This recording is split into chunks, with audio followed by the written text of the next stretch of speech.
Hi, this is Jean Gallagher, Discover Rising Tides, and welcome to the show. And this was really impactful for me. And talking to Amanda Curaza with Operation Surf, every time she spoke about the subjects, it gave me chills. What they do, helping veterans and veterans' families overcoming the challenges that they have through surfing, and the power of the water, the power of the salt water, and being challenged. It's without words. So take a listen. If you know of anybody that has the ability to donate to their program, all the veterans that show up do not pay. And the program is run by donations. So I hope you enjoyed it as much as I did. Hello, everyone, and welcome. My name is Jean Gallagher, founder of Discover Rising Tides, and welcome to Discover Rising Tides, how the outside makes the inside better, where we explore the importance of the outdoors and maintaining life balance. Through this series, we'll be talking with women business owners to understand their journey. And as always, we start with Denise Stegall. Hi, Denise, how are you? Hey, Jean, how you doing? I'm good. Wonderful. And we start with our segment, Healthy Living, Happy Life. And Denise is a best-selling author of 2 great books, curator of Living Healthy List and Healthy Lifestyle Coach. So this topic this month is mindfulness and stress management. We don't have enough time to record everything that we need to talk about. No, it's so true. Mindfulness is a really important part of life, not just with stress, but for so many other aspects in life. Mm-hmm. And truly, both of them, the mindfulness piece and the stress management piece, they really are essential pieces for us to manage so we can actually reach the goals that we are striving for, whether it's, healthy living, eating right, exercising, being outside, enjoying things in our daily life, our family, all of those things. We all kind of clump everything into one, life is busy, life is stressful, life is hectic. And then mindfulness is over here and everything else is, kind of in our face. But I want to just kind of start or step back for a second, just to kind of give stress a definition. So what is it? Obviously we feel stress, we feel it in, tense of our body, our teeth. I know I do, I clench my teeth. But it's your brain and your body's response to any kind of change, any kind of challenge, or demand on you physically, mentally, and emotionally. And obviously it's our, it's our natural defense, our body's natural defense to those things, which of course, we know as flight or fight. Mm-hmm. So, stress and flight and fight are the same thing. Like they go hand in hand. When you start to feel stress, that flight or fight, hormones, start to get flooded. And in our daily life nowadays, that's kind of the norm. We sit in that flight or fight response. And I just wanted to remind people what that really is. Like there's stuff going on, there's challenge, there's change. I mean, nobody loves change, right? And so even the smallest challenges or the smallest change can add stress to our already full bucket. So that's where the mindfulness piece comes in. So a couple of thoughts that are kind of hitting me. One is, I think that our stress levels build on top of each other. Don't we end up getting like a false bottom when you operate in a certain stress level, and then you have more that's added and more that's added. It's almost as if once you add more, that becomes the new bottom.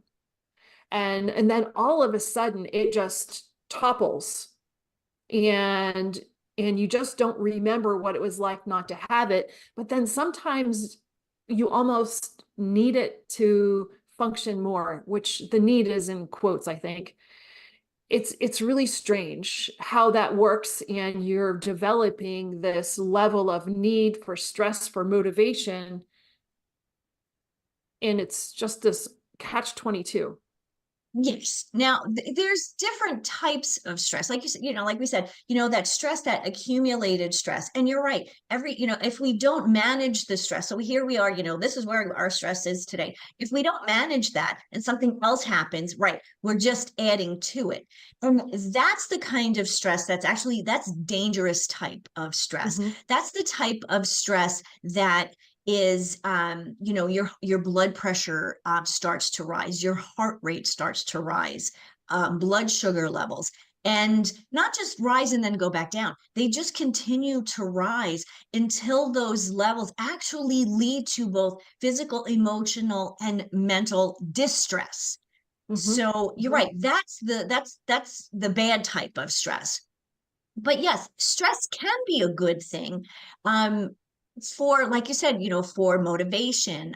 It can be, call it a catalyst for growth, because Mm-hmm. we need a little bit of stress in our lives to get us from, everything is comfortable, everything is good, everything is happy, happy, happy, joy, joy, to get to that next level of, um, like whatever it might be, that next event that Mm-hmm. we want to go to, or that next goal we want to reach. That, I think, that's where that good stress comes in, because it does give us the motivation. Think about when you go to the gym. You're stressing your body when you pick up a weight over your head. Right? That is good stress, because that is building muscle, so Mm-hmm. you become a stronger person. So in that respect, that kind of stress is good. That's Um, also the, releasing the good hormones. absolutely, absolutely, Mm-hmm. which helps us to manage that stress, this level of stress, before it keeps getting added onto. So as we're doing those exercises, we're working out, we're, running outside, whatever it might be. That's how we manage the bad stress, is Mm-hmm. with this good stress. The other thing I think of when I think of the good stress is, learning something new. I'm going Mm-hmm. to take a course in March. Just found it the other day. A friend of mine, it was on her Facebook page, and I went, you know what? I don't know anything about that. I want to learn that, because I know it's something that will help both my husband in our workouts. So I'm a little nervous, and the stress, that's good stress. Like, I don't know Mm-hmm. anything about this. Am I going to be, the only one in the class that doesn't know? Am I going to be able to pick it up? Am I going to learn? That's that good type of stress. Um, and that your confidence level also increases when put yourself through that type of good stress, and you succeed. Even if succeed is like, incremental. Mm-hmm. Yeah, and so something that just came to me is we talked previously to Cherie Walston, and she was talking about setting boundaries and saying no without guilt. And I encourage anybody to go back and listen to that show, because this is I think this is a really important component to being able to control the stress that keeps getting added on, the obligations that we continue to take when we really hit our max, but still say yes because we think we're supposed to. To me, yes, that's absolutely a boundary. And I'm even going to go before the boundary. Before you can create those boundaries, you need to know what your core values are, what's important to Mm, you. And when you know what those are, it's a lot easier to set boundaries and then say no. So, for example, and this is just one that popped into my head. Um, I I support a nonprofit here in Rochester. And mhm, it's the one that I've been supporting for years. It's the one that makes sense to me. I know the people. I know people who have benefited from it. I've actually worked there. I volunteered there and worked there for 10 years when I first moved to Rochester. So this is something that I believe in.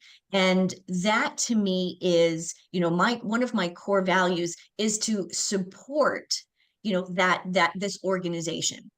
And it's Gift of Life Transplant House. mm, And so when other people, send me things in the mail or call me for donations or volunteering at these other places. Mm-hmm. I feel very comfortable now saying no, because Mm. I'm not connected to them. They're not in my, they're outside of my boundary. Mm-hmm. Mm-hmm. And so I think that those two things um, are essential. Figuring out what those values are and those things that are important to you, setting boundaries around them. And then, yes, when we set those boundaries and we say no, there is no stress there. There is no guilt there, because Mm-hmm. we've already decided, made that decision about what's important. And I think, and I would agree, yes, we put a lot of stress on ourselves because we don't set those boundaries. Mm-hmm. And I think it's important too that when you have made that decision and you have said no, is not to second guess yourself and go, well, maybe I should have. Right. No, Because and that just nobody adds another benefits level from of, should. mm-hmm. Yeah. Mm-hmm. Yeah. Nobody benefits from should, because, and once you say no, say no gracefully. That's, Mm-hmm. that's okay. Saying no gracefully, but then being able to move on Mm-hmm. without the guilt. And I think that it's true. Once you have set that boundary, the guilt part it doesn't play a part any longer. Yeah. And so you had mentioned mindfulness too. And I struggle with this word because I think it's overused and underdefined. Yes. And it seems like it's a TikTok thing, right? I'm not on TikTok, but it should be, it's probably a TikTok thing. Everybody has mindfulness, or I'm doing this mindfulness practice. And it seems those comments to me quite often seem very superficial because I don't know what they're doing and I don't know why it's making a difference, right? So what are the whys behind how do we define what mindfulness is and what it does? Okay. So mindfulness is a practice that encourages you to keep your thoughts and actions in the present moment. That is what that is what mindfulness is. Mm-hmm. I think a lot of times we get mindfulness and meditation confused. Mm-hmm. So mindfulness means that I am sitting here mindfully speaking with you. I am looking at you. I am talking to you. I'm not looking at my phone. I'm not thinking about other things that, that I have to do later. Mindfulness is truly being in the moment. Mm-hmm. I talk about mindfulness very often when I'm working with someone when it comes to their eating habits, eating mindfully and how that can change um, how you eat, how much you enjoy. So Mm-hmm. mindfully eating a meal means actually sitting there at the table, no TV, no telephone, no TikTok. I don't do TikTok either. So that's kind of like Yeah. one more thing. So mindfulness is truly, sitting there and enjoying the time. What does this food taste like? What is the texture? What does it smell like? What are the aromas? What are the nuances of the seasonings and the spices?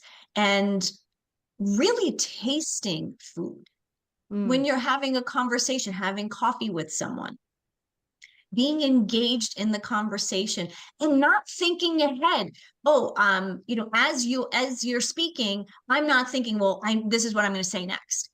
I'm listening to you, what you have to say, and really understanding it before I can respond. I think that's a really important moment. And I want to stop you for a second and say that again, because I catch myself doing that too, right? So you're in a conversation with somebody and the thing that you're doing is thinking about what you're going to say next instead of really paying attention to what's being said. Right, because how many times have you done that? And then the comment that you are going to make doesn't apply anymore. A couple. And then we're kind of like, then It the might have person is happened like, before once or twice. right, and then the person feels bad because then they're thinking, well, you're not listening to me. Mm-hmm. And Mm-hmm. occasionally I've had this conversation, I've had this conversation with Mark, because Mark can talk circles around me. not in a bad way. He just has a lot on, he has a lot on his mind. And so, he'll be talking, he'll be talking about something, and I'll have either a question or a comment, and he continues his piece. And then by the time he's finished, what I was going to ask him before Was seems so like 4 conversations ago. right. It doesn't make sense anymore. That's also truly, but that's also the other person not necessarily being as mindful in that conversation to allow the other person to ask a question. So in this way, mindfulness, it works both ways in this type of conversation. I think it's great. And what's interesting too, and for people that are listening and really want to get more information, make sure you reach out to Denise, because, she, as a healthy living coach, you're thinking Denise's mantra is eat real food, but this is also just a very important component to the full picture. So listen more to Denise, get in touch with her, and we can talk about these 2 things for a very long time, but this is just a short snippet. But we should dive deeper into this one. We shall. Hello, everyone, and welcome. My name is Jean Gallagher, founder of Discover Rising Tides, and welcome to Discover Rising Tides, How the Outside Makes the Inside Better, where we explore the importance of the outdoors in maintaining life balance. And through this series, we talk with women business owners to understand their journey. Today's guest is Amanda Curaza. Hi, Amanda. Hi, Jean. Thanks for having I'm me. really excited. Oh, I'm so excited to have you here. This is going to be a great conversation. There's so much to talk about. And let me give a little bit of your bio and then we'll get into it. So Amanda is a native of the Central Coast of California, one of my favorite places, by the way. And she runs a small nonprofit alongside with her husband, Van Curaza, who founded the organization through his own journey of recovery. The nonprofit Operation Surf serves wounded military through the healing powers of the ocean by restoring hope, renewing purpose, and revitalizing community. Amanda has been with Operation Surf since its inception, witnessing its evolution into the powerful organization it is today. From humble beginnings, the profound impact it had on her own life fueled a dedication and passion for supporting the organization's mission and future. Now serving as the executive director, Amanda's focus is to bring the organization's vision to fruition, and her strategic initiatives have proven instrumental in its success. And her comprehensive involvement have afforded her the profound insights into every aspect of the organization. She takes great pride in her team and collective support of the mission, and residing in the picturesque city of San Luis Obispo, Amanda's greatest joy lies in being a mother for her daughter Kaya and raising her among the compassionate individuals who make Operation Surf possible. While Amanda enjoys the challenges of steering the organization's growth, her true fulfillment comes to hearing the profound, humbling stories of the heroes she encounters. She wholeheartedly believes in the mission and the unparalleled experiences of the ocean and natural therapy. That is so important. I wanted to read it all because what you do is just incredible. And I thought it was a fantastic intro to get us started. So let's see where we should start. So tell us how you got to where you are. And then we're really going to get into Operation Surf because of what it does. And it's so amazing. Oh, well, okay. I don't even know where to begin. How did I get to Operation Surf? I would say divine, probably. I didn't wake up and think this is what I'm gonna do with my life. I think as most people do, but so I've been with Operation Surf for about 13 years now. When I came to it, I was in a kind of a phase of life where I didn't want to be doing what I was doing. I wanted to go off and be a helicopter pilot. I kind of just didn't know what to do with life. I was raised here in the Central Coast by my mother. She struggled in and out with addiction, and so life was pretty rocky growing up. But it doesn't mean I didn't have a lot of beauty in it. I had different seasons of life. Horses, nature, adventures, but also a lot of trauma in there. So before Operation Surf, it was kind of finding where do I belong in the world? Where do I kind of fit in? What can I do? I had worked a lot of different jobs leading up to it, of random things, but for the kind of the steady part of it was in law offices doing legal assistant type work. And that was just not me. I was not designed to do that. I learned a lot of wonderful tools in my young age there from that. I'm so grateful for it. But I think my heart wanted something different. So my kind of plan was to go off and be a helicopter pilot. And that's when divine intervention happened. And I ended up helping my now husband with his little surf school one summer to carry me through before heading up to become a pilot.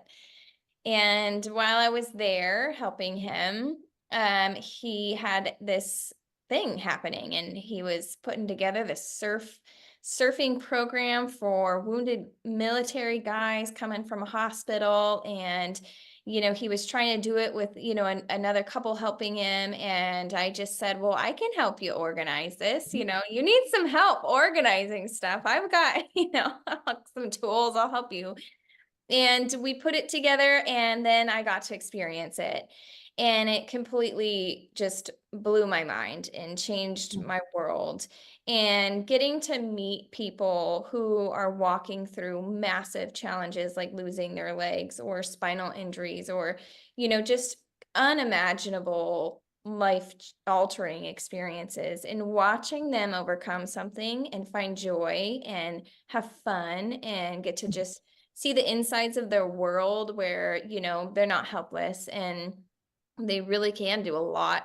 And it was such an eye-opener. I was pretty young. I think I was 21, 22 at the time. And after that program, I had a choice. I could leave or I could stay. And in that kind of moment, I went, if I leave, who's going to help, keep it going? And if I stay, could I make a difference? And I decided to stay, and I never left. And the rest is history. But I did decide to stay, and eventually fell in love with my husband, and we became a duo of just doing this life. So in a nutshell, that's how I got there. It's amazing. And isn't it interesting how something finds you to help you through your struggles growing up? Yep. Absolutely. And you wouldn't have expected, if you looked for something, you would never have found this. Oh, never in a million years. No. And it has taught me so much. I like in every aspect of life, leadership, working, business, how to be responsible. I mean, as a kid, well, I was a kid, being, making decisions and making mistakes and learning from it, and how to kind of navigate all these things. I never got a college degree, and I carried that as this belief that I wasn't good enough and I couldn't do it and I didn't deserve to be here. And I don't know at what point, maybe a decade in, I finally went, you know what? I think I can do it. I don't think I need this degree. I would still love to have it, but I eventually at some point I let that go and just said, you know what? I'm learning a different way, and that's okay. I just have to live into it and appreciate the mentors I've had along the way, and the opportunities that have been given to me, and the different, people and experiences I've learned from. So. And honestly, our society says you should have this piece of paper. But the piece of paper doesn't teach you the business and life skills that you've learned in the business. Absolutely. Yes. There's nothing like it. Hands-on is hands-on. Still recommend a degree, but hands-on, there's nothing that beats it. The school of hard knocks works all the time. Yeah, it does. And my husband too, he's school of hard knocks, so you can imagine the blind leading the blind. No, just kidding. We did it. We figured it out. Well, usually when you start in business, it is the blind leading the blind can be very common because it's a passion business. And that really creates an incredible foundation. Yeah. So what was it for your husband that drove him you can have a surf school and teach everybody, but really what drove him to support the veteran community? Yeah. So it started out with his recovery from drugs and alcohol. It led him down a path of being service to others, and in being a service to others, you giving back. And his kind of gift he has is surfing and teaching. He is incredible in the water and teaching, and he just has a knack for it. And he was running and helping different surf schools, and he really clicked with youth, like troubled youth, because that was also his background. And someone recommended, hey, you should start a nonprofit and you should, help at-risk youth. And he went, okay, and at the time he just had a surf school. So he started up a little nonprofit, and it kind of sat for a minute. And then he had an opportunity to help military, and he said, let's do it. And then from there, it was a whirlwind of, wow, this is actually really powerful. This can help people. This is working. I'm seeing it before my eyes. I can't stop doing it. And he is like vision, dream. I want to save the world. So that's kind of how it started, and it's developed over the years, and it has grown into what it is today and become, refined. We still refine, we still change, we still learn, we still adapt, and still have big dreams of what, where to go from here. And yeah, that's kind of how it started. So Operation Surf is the name of the program. Yes. And so how does it work? So let's start at the beginning. Yeah. Okay, so we've got a couple different models of programs. Our most known kind of common model is a week-long program, and we host veterans and active duty from all over the states. Some of our programs work with specific, like military buildings. Some work with specific hospitals. Some are an open application process. It just kind of depends on that year. And the week is designed with different elements of recovery. A lot of it is based in my husband's kind of tools and knowledge he's learned through the years, but also just in what we've learned works and doesn't. And we host about 8 participants, plus we bring back alumni. So there's about 12 people total. We found that's the sweet spot of how many people you can kind of have an intimate group with. And we host them. So we cover all costs. We pay for their flights, hotels, lodging, meals, everything. It's no cost to them. And we just kind of show them when they walk away, we say, what are the things you did here that helped change your life? You got outside, you talked with people, you moved your body, you ate good food, you shared what was going on, you weren't alone, you got vulnerable, all of these things that make you feel like you're feeling today. You can go home and find that back at home. And really practice connection. We practice speaking. We do something called highs and lows every night, where you just go around, you share what was a high point, what was a low point of your day. And it's just that act of tapping into yourself and speaking to sharing it. We don't give advice. It's not a counseling session. It's just tapping in, sharing, and going, hey, that person went through it too. I'm not alone. And so that's kind of a gist of what we do in a week, along with surfing. So surfing is the whole kind of deal. It's the adventure, it's the fun, it's the excitement, it's the nerves, it's everything. And really, the individuals that come have to lean on and trust our instructors to guide them through this experience. The ocean is beautiful and powerful and scary and peaceful and all these things in one. And if you don't go in it without a guide, or, if you don't understand it or have knowledge around it and go in it without a guide, it can be a really bad experience. And so the right kind of crew is really important to us, of who's going to walk them through this experience safely, push them to their limits, help them set goals, overcome those goals. And that builds self-efficacy. And at the end of the week, when you can walk away and go, wow, I was terrified of that. I overcame, Mhm. I conquered, I had so much fun. I have these incredible photos to remind me of it. And I have a community and relationships to connect with after. It's like the magic, the secret sauce. So that's our week-long And program. most people that are coming to you, they don't have surfing, they don't even have water experience at times, right? Correct. Yeah. So a lot Mhm. of people come from inland, so they're, landlocked, nowhere near the ocean. Some people have never seen the ocean before. Some people, maybe grew up near the ocean and haven't been back. So that particular program really helps people who are not near the ocean. And our goal is not that they go home and become a surfer. That's not the reality. The reality is they go Mhm. home and they have a community, they have tools, they understand the impact of getting outside and in nature and near water. You can go to a lake, you can take a shower, you can anything. Water is so healing to your body. Mhm. And so, Mhm. it's okay if they don't go home and ever surf again, but we want to change their life, not just their week. So if they go home and they go, Mm. I'm going to stay connected, I'm going to get outside, I'm going to eat some good food, I'm going to call somebody, and I'm going to be of service. I want to help the next person. So that's really the heart of it versus, having them become a good surfer. I think what you said, it's really impactful is you're not just changing a week, you're giving them the tools to change their life. Mm-hmm. Yeah, that's the big one for us. Mhm. And we Mhm. have created, it's been a journey to figure out how do we operate aftercare? How do we stay connected? How do we help somebody on their journey after they go home? Mhm.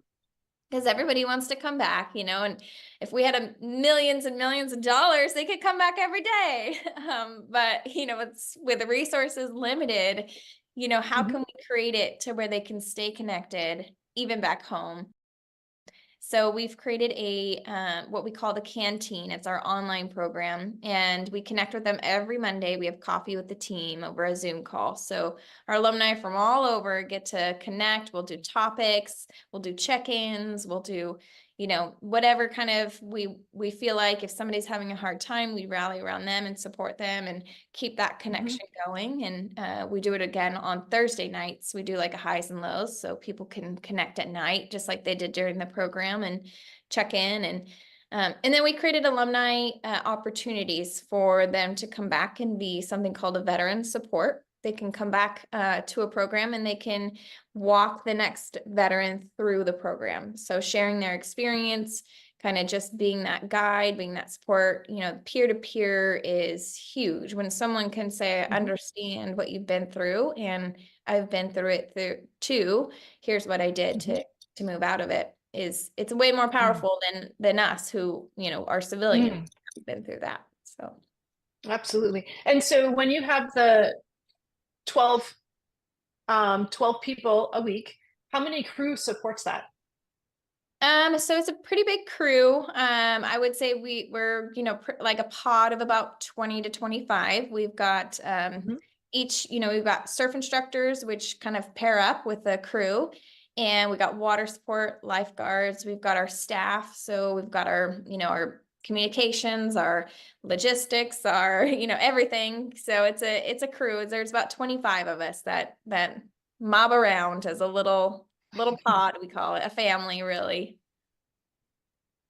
Could you have ever imagined that in the beginning it would become this big, this such an engine of help? No. I think, I probably my husband did. I mean, he in his mind, Probably. we're not even close yet. So for him, A long way to go. yeah, I think we are very, very opposites. I think that's what makes us tick. But Mhm. no, I never would have imagined it of what it is today in the different ways it has grown. And I think the reality of how critical it is helpful to people. I mean, literally, we have people saying, you saved my life. We have people, calling, we're intervening with keeping their life. I mean, it's so incredibly critical that I didn't realize. And not that it's just our programs like this, Mhm. just the Mhm. the the services like this are so critical because what is given to them is is not very helpful. And so I never would have Mm. thought that the impact was going to be what it was. Because in the beginning, it's this high of wow, but then when you start to see the long-term effects and the long-term relationships and, people who become your family, years and years and years, and you're watching them grow, you're watching them change, you're watching them, go back to school, get a new job, get engaged, get married, have babies. I mean, you're literally watching a life change over the course of time. Mm. And then when you do it over and over, like this new person coming in, you're like, I know what you're up for. You're about to get your world rocked in a good way, and welcome aboard. So yeah, couldn't have imagined it back then. And I'm excited to think about, what 10 more years is going to do, what it'll look like. Mm. And the number of lives that you'll touch during that time. Yeah. So water is powerful. Mm. So powerful. And just being outside is powerful. But when you toss in the water and the waves and the salt and throw in the challenges of being uncomfortable in a safe environment, it has to make a difference. And how do you see during those 7 days somebody evolve from beginning to completing the week? Yeah. So one of our favorite things is like the arrival day versus departure day. So Mhm. arrival day, it can be overwhelming for people. And, it's a bit of anxiety. These people are going into a whole new situation, meeting people that they don't know. Maybe they struggle with isolation. They're like, I don't know what I'm getting into, but I had the courage to get here. So, usually kind of quiet, reserved. Back when we worked a lot with the hospital, when they had a lot of injured veterans coming through who were recently wounded, there was a lot of anger Mm. of, I don't want to be doing this. I'm just coming on a rehabilitation program that I have to come to, and, hats down, hoods on, Mhm. just a lot of disconnect. And then we say the Mhm. magic happens around day 3. You start to see just a whole new person, smiles, Mm. laughter, their shoulders are back, they're having fun, they're making jokes, they're comfortable. And then by the farewell, it's like this really deep connection. There's, heartfelt tears we share about. We have a farewell ceremony because ceremony is important. Opening ceremony is Mm. important, and closing ceremony is important. And even in the middle, we have a ceremony to honor those who have fallen, who we've lost. Mm. So it's ceremony is part of, a process that you can engage in that helps healing. So closing ceremony is usually really emotional. There's tears, there's, a sharing of like, what did this do for them? So you get to hear it straight from their mouth of like, what did this do for them? And what's next?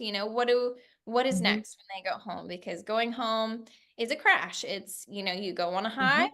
you have so much fun, life feels good. And then you have to go back home and you have to go back into, everything you left. And it's your choice of how are you going to face it when you go home, knowing what you just overcame, knowing what you just accomplished, how you got through the waves during the week, how are you going to get through the waves Mhm. at home at life.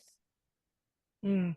And that I would think would be one of the hardest challenges to make sure they're reminding themselves of what amazing things they did for 7 days, but also not reflect on what they no longer have.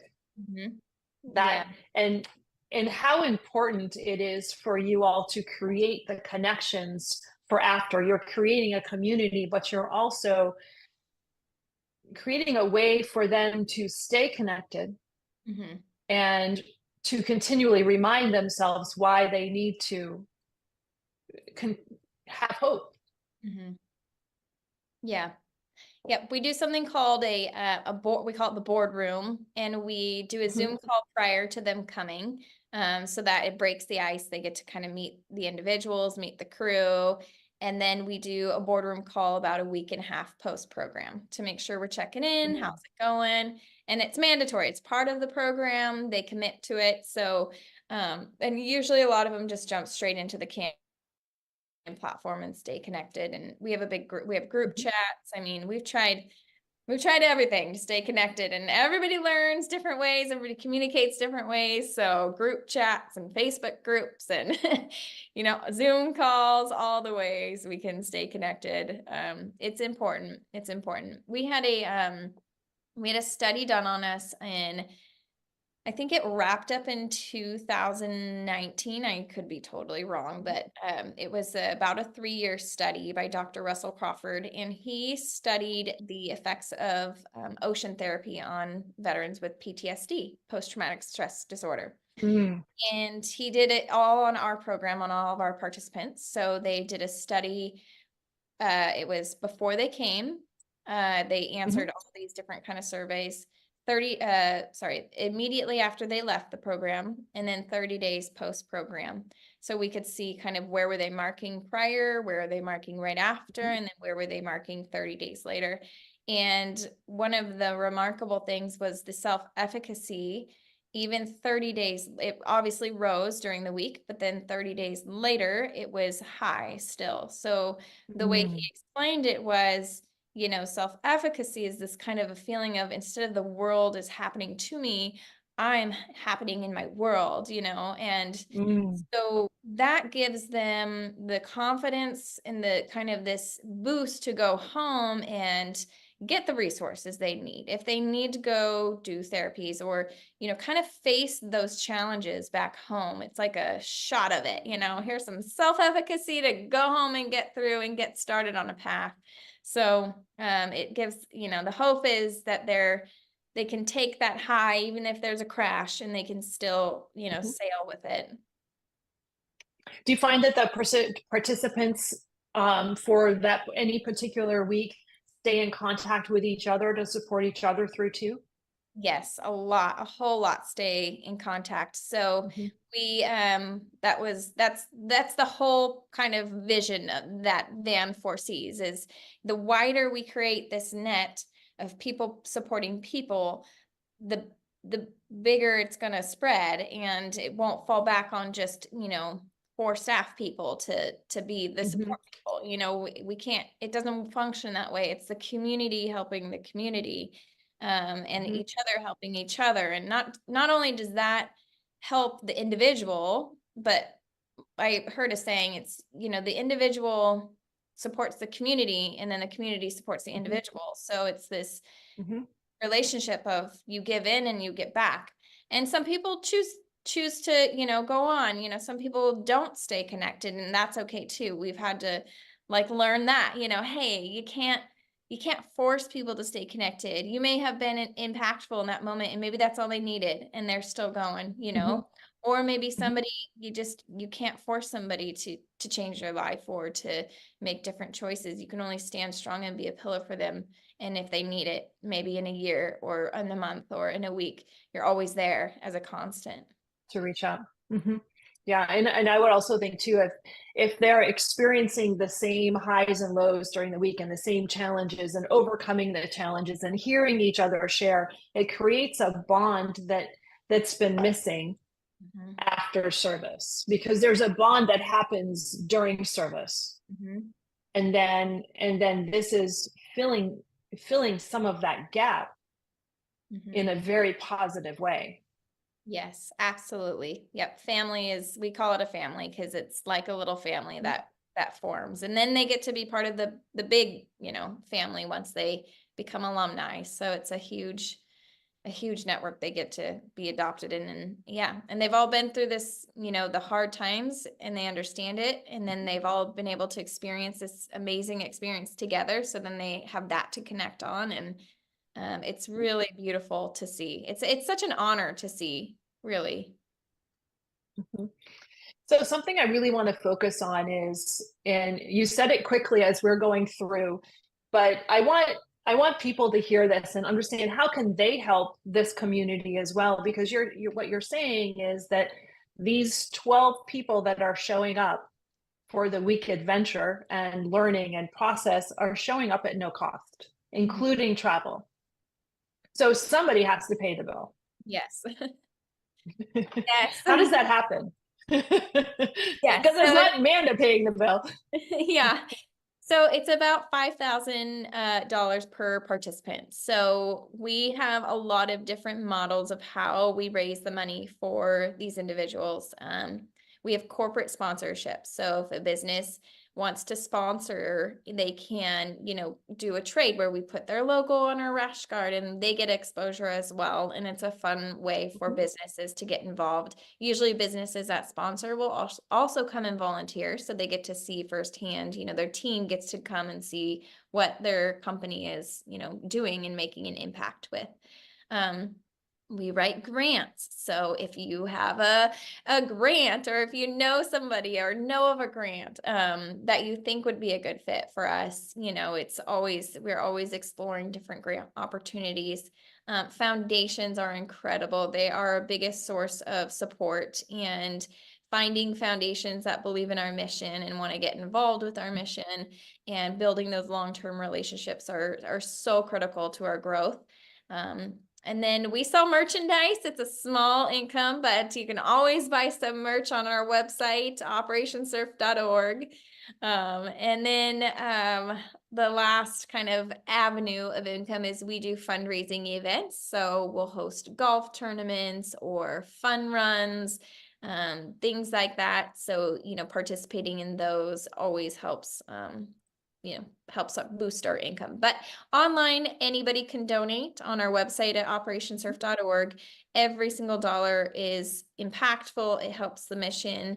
And Van loves to say, no matter how big or small you give, you are part of the outcome, because it doesn't matter if you're giving in a way of volunteering, if you're giving in a way of donating food, if you're giving in a way of donating money, you are all part of the outcome, and everything is critical to make it work. So it is I wish we could do it just without money and make it flow and run it every day. But yeah, no, it takes money to make these programs happen, make the programs happen.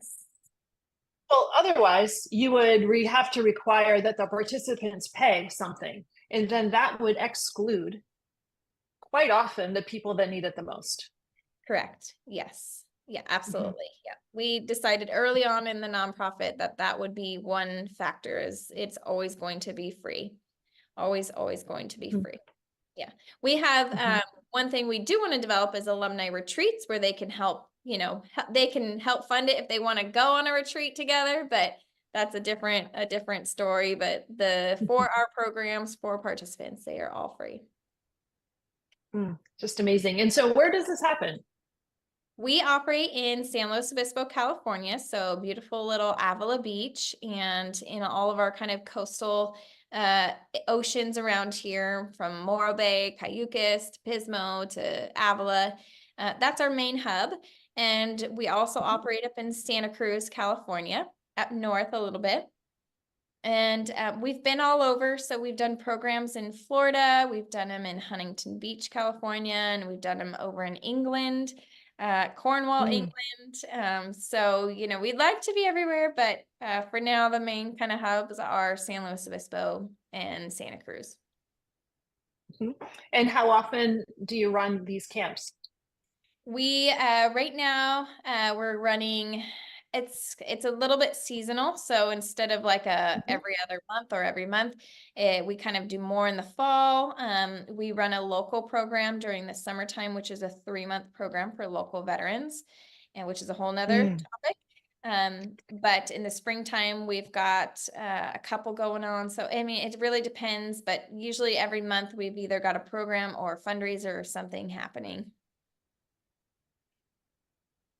And you were recently in Hawaii. Yes. So, yes, also Hawaii. I forgot we operate in Hawaii. So we ran a couple programs over in Kauai, and that was an amazing collaboration with another organization called Operation Healing Forces. And we serve special operation forces and their spouses. So that was a couples program, which we also run is spouse programs with the spouse. So we did 2 back-to-back January. So let's talk about the spouse program for a quick second too, because I think that that's really important.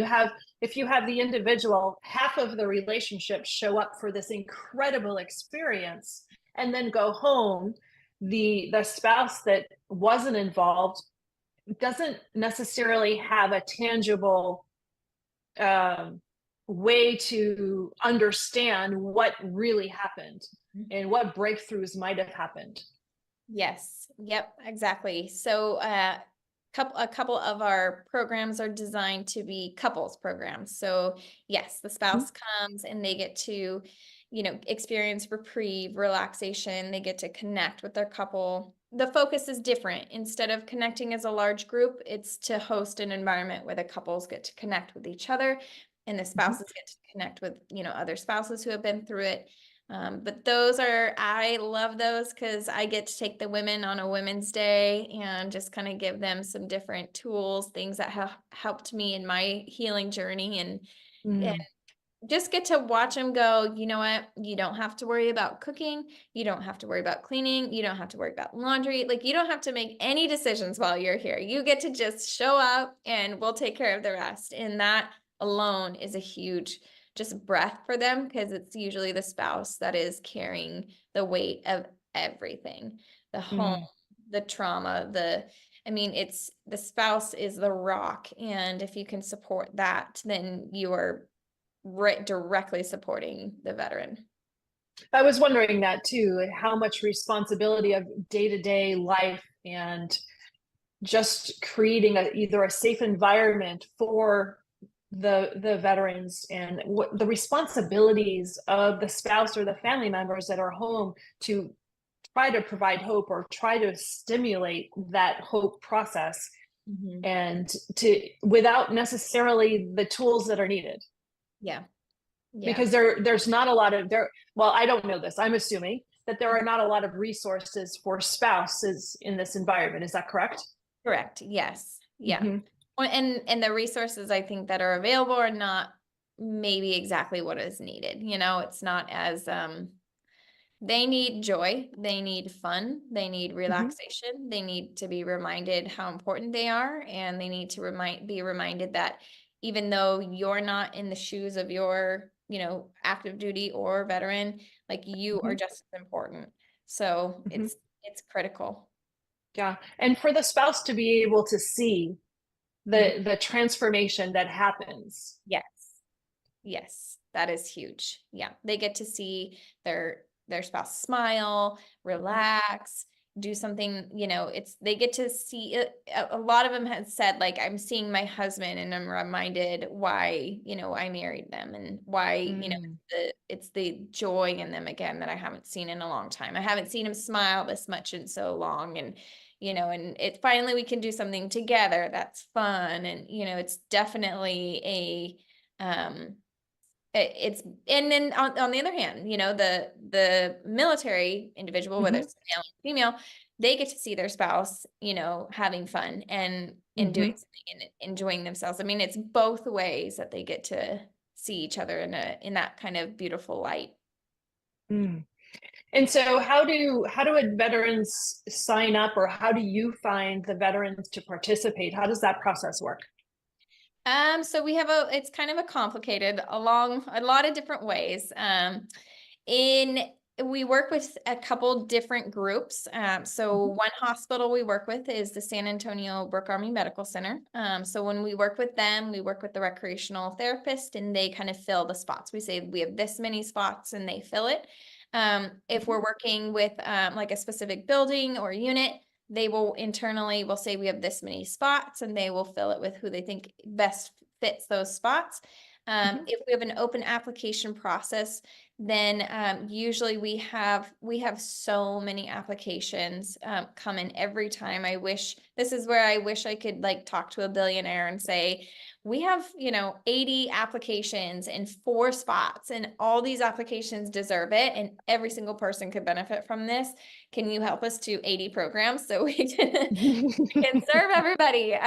But when we do an application process, it's usually a window. We open it up and then we close it, and we go through an entire selection process, which is a huge ordeal. And then, a lot of people hear about us or have word of mouth, or an alumni recommends them to apply. You know, we really don't have to do any advertising for participants to apply. It's the opposite. We need money so we can serve all the people who apply. And yeah, that's how we get our crew. Amazing. And so how do you find the people that are, what types of people are on your crew and how are they working? How do you find them, or what are you looking for people to support the programs? Yeah, so that's a good question. Culture is really important to us. What I would say, to explain the culture within our office and within our kind of crew, I would call it family. You know, Van and I, as a married couple, like having, you know, it kind of starts with us, really. Like we have to go in if we're not aligned, then everything is out of whack. But we really create a family feel. We care for each other.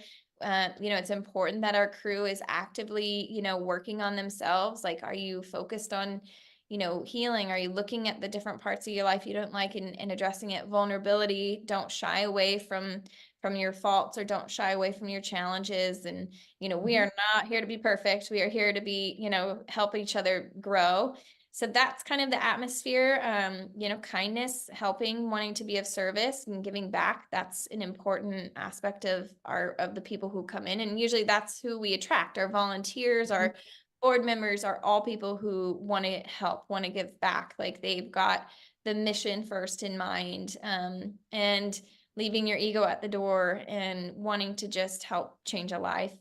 That I would say is the most important. And yeah, that's kind of who we attract.